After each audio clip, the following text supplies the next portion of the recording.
안녕하세요. 새아들의 지갑 김광현입니다. 오늘 이 시간은 제가 진행하고 있는 포항에 있는 빌라에 관한 이야기를 좀 드리고자 합니다. 여기도 마찬가지로 시공사가 하자 이행을 잘 해주지 않아서 의뢰를 받고 제가 이제 진행을 해서 국토부에서 하자 판정까지 받은 그런 건물입니다.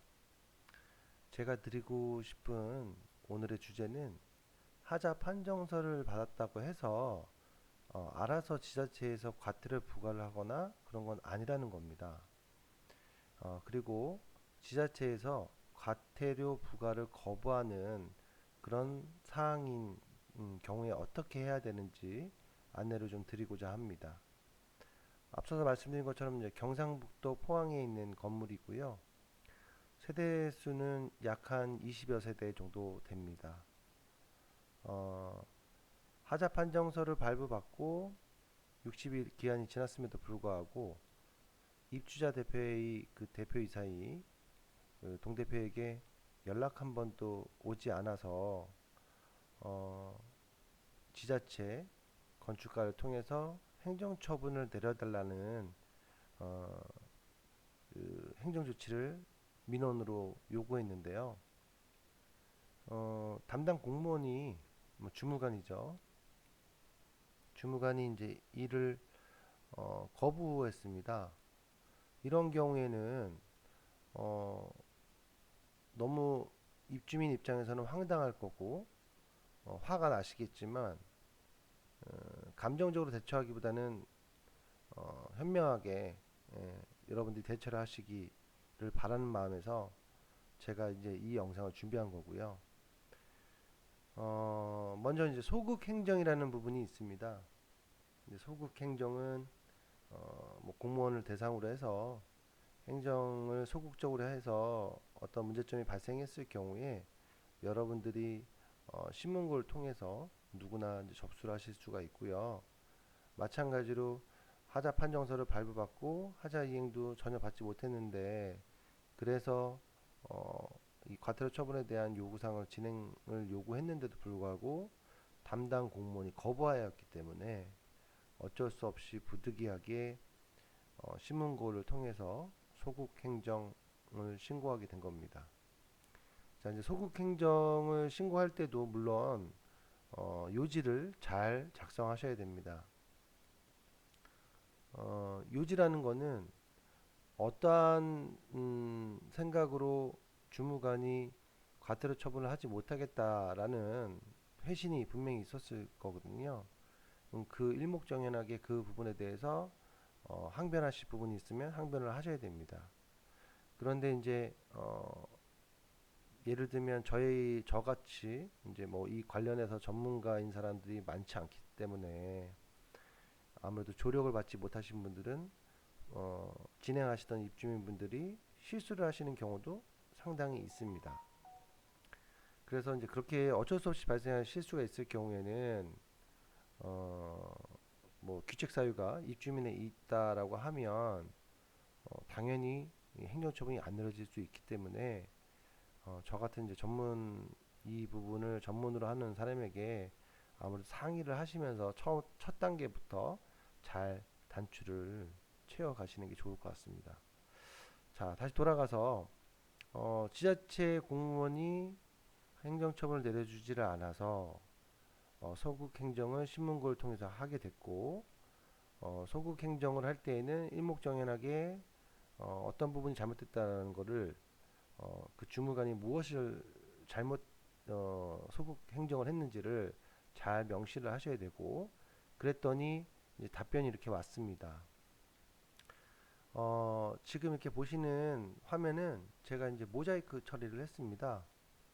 그래서 이 뭐 개인정보가 있기 때문에 좀 함부로 뭐 그럴 수는 없으니까 제가 이제 모자이크 처리를 한 부분을 좀 양해를 해주시면서 봐주시기 바랍니다. 자, 여기 보시면은 이제 답변 내용 해서 이렇게 왔습니다.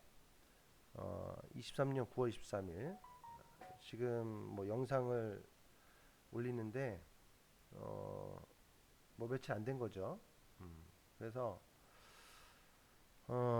제가 이 내용을 보니까 자, 평소 시정 발전에 대한 관심, 애정에 대해서 국민신문고를 통해 신청하신 민원, 신청 번호 이렇게 있고요. 다음과 같이 답변을 드립니다. 귀하의 민원 내용은 공동주택과 담당 공무원의 소극행정 신고건으로 확인되며 관련 내용을 검토한 바 공동주택관리법 제102조 2항 제5호에 따라 하자분쟁조정위원회에서 판정된 하자보수를 아니한 자에게 1천만 원 이하의 과태료를 부과한다라고 규정되어 있고 그 과태료에 관한 사항은 질서위반행위규제법 아주 중요한 이야기입니다. 에 따라 부과해야 하나 3. 질서위반행위규제법에서는 고의 또는 과실이 없는 질서위반 행위는 과태료를 부과하지 아니한다고 명확성에 대하여 규정되어 있습니다.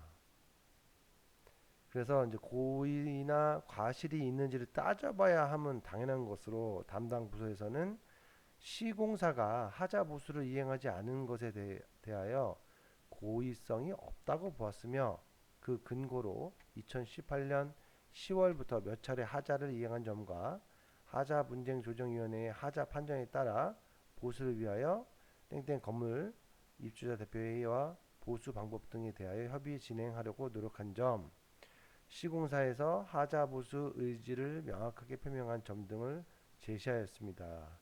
시공사가 관련되어 있는 뭐 어떤 근거 자료를 제출했나 보죠. 자, 또한 과태료 부과 처분 취소와 관련된 대법원 판례를 살펴보면 행위자가 그 의무의 이행을 그 당사자에게 기대하는 것이 무리라고 하는 사정이 있을 때 등 그 의무 혜택을 탓할 수 없는 정당한 사유가 있을 때는 과태료를 부과할 수 없다. 이러한 이제 판결한 내용을 인용했다 이거고요. 시공사에서 현장 확인이 어려운 상황에서 하자 보수 의무를 이행하기 어려웠을 것으로 판단하여 과태료 처분을 이행하지 않은 것으로 확인되었으며 담당 부서에서는 하자 보수 미이행에 대한 세 차례의 행정 지도를 한 점을 미뤄볼 때 담당 공무원의 소극 행정으로 보기 어려울 것으로 판단됩니다. 그러나 하자로 인하여 불편을 겪고 있는 땡땡땡 건물의 주민들의 고충에 대하여 충분히 공감하고 있어 빠른 시일 내에 보수되어 주민들의 불편사항이 해소될 수 있도록 시공사에게 하자 이행에 대한 독촉과 미이행 시 과태료 처분 대상임을 다시 한번 인지시키고 땡땡 건물 시공사 간 원만한 협의가 이루어질 수 있도록 관리 감독 의무를 철저히 할 것을 주문하였다. 아울러 귀하의 가정에 늘 건강과 행복이 가득하길 기원하며 답변 내용에 대한 추가 설명이 필요하신 경우 감사 담당관 조사팀 땡땡땡으로 이제 연락 달라 이렇게 내용 끝입니다. 제가 이제 이 내용을 보고 이 입주자 대표의 동 대표님하고 이야기를 나눴어요. 왜냐면 이 공무원이 뭐 물론 감사팀에서 소극행정 신청권에 대해서 이렇게 답변을 줬다고 해서 이게 뭐 끝이 아니에요. 뭐 이게 무슨 뭐 판결문은 아니지 않습니까? 그러니까 여러분들이 지금 잘못된 부분들은 또 따져 물어야 되는 부분이 있습니다. 자, 먼저 제가 이제 한번 체크를 해볼게요. 자, 일단 저희가 이제 하자 판정서를 발부받아서 60일 이내 하자 이행하지 않았을 경우에는 공동주택관리법 102조 제2항 제5호에 따라 과태료 부과 가능하다라는 것은 인지는 하고 있다는 얘기 되겠죠. 근데 여기서 중요한 점은 3번 사항을 보면 고의과실이 없는 질서 위반 행위는 과태료 부과하지 아니한다. 물론 맞는 말입니다. 예, 고의적인 게 아니라면. 자, 그런데 여기서 그럼 고의가 아니라고 봤다라는 부분이 어떤 거냐면 그 근거로 2018년 10월부터 몇 차례 하자 이행을 했다라고 이야기를 하는 겁니다. 자, 이 건물은 2020년도에 입주민들이 입주를 했습니다. 그러니까 이미 지자체 주무관이 잘못된 정보를 지금 알고 있다라는 뜻이 되는 거예요. 그러니까 이 부분 먼저 따져 들어야겠죠. 2018년도에는 우리가 입주를 하지 않았다. 2020년도에 입주를 했다. 그리고 2020년도에 하자 입주를 하고 나서 바로 보이는 하자 부분에 대해서 보수를 해준 적은 있다. 그런데 팩트가 있죠. 팩트는 뭐냐면 여기서 우리가 국토부 하자 판정을 받기 위해서 심사사건 접수 당시 그게 2020년 말 2021년 21년이었던 것 같아요. 이 시점에서 봤을 때는 어떠한 조치도 없었다라는 거. 하자 보수를 그 당시 그러니까 국토부에 접수한 시점부터는 어떠한 것도 전혀 없었다라는 거고 또한 하자 판정을 받고 난 이후에도 입주자 대표회의 동대표에게 단 한 통도 전화가 온 적이 없습니다. 이러한 부분들이 반영이 돼야 되는데 왜 엉뚱하게 2018년도에는 짓지도 않았는데 그리고 국토부 접수 전에 하자 이행을 한 부분은 이 사건하고는 관계가 없는 이야기죠. 중요한 건 국토부 하자 분쟁 조정위원 심사 사건으로 접수된 그 시점부터 지금 하자 판정서를 발부받고 60일의 하자 이행 기간이 됐을 때 이 기간 안에 어떠한 하자 보수를 이행하려고 했다는 행위 자체가 없지 않느냐. 이 부분이 첫 번째 따져 물어야 될 부분입니다. 공무원이라고 해서 여러분들이 생각하시는 것처럼 어떻게 생각하실지 모르겠지만 이러한 부분들을 아무래도 내 일은 아니지 않습니까? 자기 일은 아니다 보니까 상세하게 알려줄 필요성이 있습니다. 모르고 실수를 한 걸 수도 있으니까요. 그래서 첫 번째 2018년도 10월에부터 하자를 이행했다라고는 하지만 우리는 2020년도부터 입주를 했고 입주 당시에 보이는 하자 부분은 하자 이행을 해준 사실이 있다 하더라도 거주하면서 발생한 하자에 대해서 국토부 하자 분쟁 조정의 심사사건 접수 시점부터 하자 판정 받고 60일의 기한 이내에는 어떠한 하자 교섭 활동이 상대방에게 없었다라는 점을 말씀하셔야 된다는 거. 자, 그리고 두 번째, 시공사에서는 현장 확인이 어려워 하자 보수 의무를 이행하기 어려웠을 것으로 판단한다. 이런 말을 합니다. 그러니까 한마디로 말하면 어디를 하자 보수를 어떻게 해줘야 될지 판단하기가 어려웠다라는 뭐 변명을 했다라는 얘기인데요. 말도 안 되는 얘기죠. 왜냐? 이 사건을 진행해 보신 분들은 아시겠지만 진행 안 해보신 분들이 이 영상을 보신다면은 무슨 말인가 하실 텐데 국토부 하자분쟁조정위원회 심사사건이 진행될 때는 심사사건 실사일 그러니까 이게 하자인지 아닌지를 판단하기 위해서 국토부 조사관이 방문하는 날 실사일에는 그 조사관만 오는 게 아니라 이 신청인인 입주민과 또 피신청인인 시공사 또는 건축주가 동참하게 되어 있습니다. 그러니까 무슨 말이냐? 그때 이미 하자에 대해서 신청한 부분에 대해서는 알고 있다는 게 첫 번째고요. 두 번째로는 하자 판정서가 발부가 되면 입주민에게만 하자 판정서가 발부되는 게 아니라 피신청인 쪽에도 이 내용으로 하자라고 판정을 받았다라는 내용이 발송이 된다는 점. 그러니까 여러 측면에서 봤을 때 충분히 객관적으로 상대방은 어디가 하자인지를 인지하고 있다라는 점입니다. 아니 그런데 어디를 현장 확인이 어렵다라니요. 말이 안 되는 거죠. 이 사람들이 현장 확인이 어렵다라는 또 다른 추측되는 말로는 방문해서 이렇게 볼 수 없다? 이런 이야기를 하는 경우들이 상당히 많습니다. 그런데 방문을 할 때 입주민하고 협의를 하고 방문하는 것이 아니라 마음대로 원하시는 날에 방문해서 확인하려고 하면 그게 볼 수가 있습니까? 어떤 협의를 없었다는 얘기지 않습니까? 예를 들어서 누가 누군지도 모르는데 무조건 하자 보러 왔다고 하면 집 열어줍니까? 또 사람이 없으면 어떡합니까? 요즘 같은 경우에는 맞벌이 가정도 많아서 집에 뭐 낮 시간대 있는 것도 아니시고 이분들이 뭐 밤늦게 왔을 리도 없고 이건 이유가 안 되지 않습니까?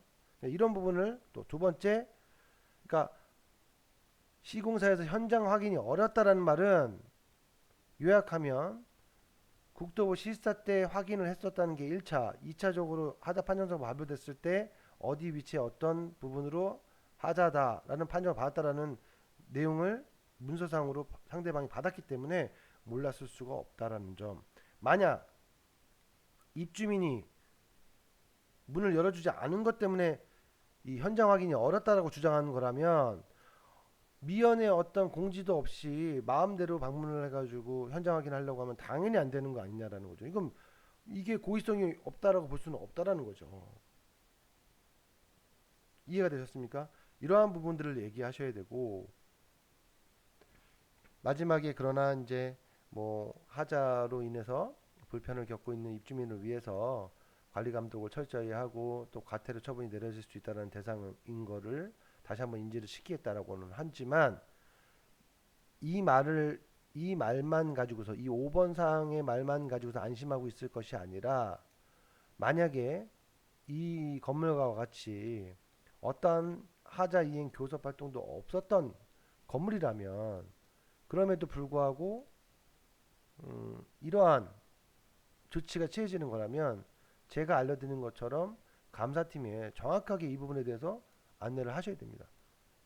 그리고 그렇다면 지금 제가 말씀드린 내용대로 따진다 그러면 이 내용들 자체가 사실이 아니지 않습니까?